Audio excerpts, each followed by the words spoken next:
What is up? Welcome back to another video. You guys have no idea what it took to get me to this point of recording this video. It was supposed to be weeks ago. I got called out by friends, by my mama, by my husband, by my child. Like, you're supposed to be recording, but I just wasn't up to it. So today's video is going to be my first trimester symptoms. They're going to be in no particular order. So just try to keep up with me. I'm going to try to pause or whatever, but I'm just going to go through them and then elaborate on some of them. And I have been putting them in my notes because I didn't have enough energy to write it in a journal. Judge a mother, not me. I first tested at about 3.5 weeks, and between week 3 and 5, your girl was good. I was good. Nothing out of the ordinary. I didn't really feel pregnant. I was just excited that it was a positive. Honestly, couldn't even believe it. I went ahead and got a blood test at about 4 weeks. So that confirmed it for me. And then almost probably immediately after, I started feeling light nausea. So that was a bummer, but then not, because it kind of gave me confirmation that there was in fact a baby growing. But also I just had flashbacks from when I had my son, which and the nausea didn't really interfere. I didn't have food aversions yet, so the nausea didn't interfere with my eating. I was eating as much as I wanted, what I wanted. I was very consistent with waking up in the morning, eating eggs and toast for breakfast, eating me a lunch, eating me snacks, eating me dinner, drinking tea. But that was only short-lived. The next symptom I have is mild but consistent cramping. So I did have some mild cramping, and I did notice that it was only in the evening time. I was a little nervous about that, but then I went and found my journal from my son, and saw that was pretty normal. So the next symptom was I never felt full. And I thought that was weird because it was the beginning, and I don't remember experiencing that with my other son.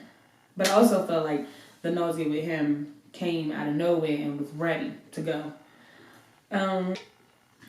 Also at the beginning, another symptom, I don't know if this really qualifies as a symptom, but I put it as a symptom because it stopped at the beginning. But I would wake up at 6:30 in the morning and not even be phased, not even be tired, nothing. So that was a thing, and I'm not going to say it was annoying. I was pretty happy about it, but at the same time, I was like, what is this? This is weird. So, and then I noticed that I was extremely irritable. Extremely irritable, like PMS irritable. And those were the symptoms from week 4 to 5. Pretty much what it sounds like to me after reading it back is what my PMS symptoms sound like. Very irritable, never full, cramping, and nausea. So if I hadn't taken the test, I probably would have just thought, oh, my period's about to come. So week 6 and 7, the cramping subsided a little. The nausea kicked up a notch. The food aversion started. The smells started. The never feeling full went away because the food aversion started, so I had lost my appetite. And then I started to bleed. And that was extremely nerve-wracking. I did not have that symptom with my son, although I heard that could be something that is normal. I didn't have that with him, so it scared me, and obviously the first thing any woman that's pregnant would think is that she's miscarrying. So I definitely panicked, definitely went to the urgent care, and this was before COVID cases had spiked up again. So definitely went to the urgent care and found out that I had a subchorionic, I can't pronounce it, but I'll put the word somewhere, hemorrhage. And what it was was a pool of blood above my uterus that, I guess, as the uterus began to expand, the blood started to expel. And that went on for at least 2 to 3 weeks. It went from a bright red to a dark red to a brown, as if I was on my period. And I was very grateful that it wasn't a miscarriage, but I was very scared that it was at the beginning. So, yes. And then, let's see, get back to my notes.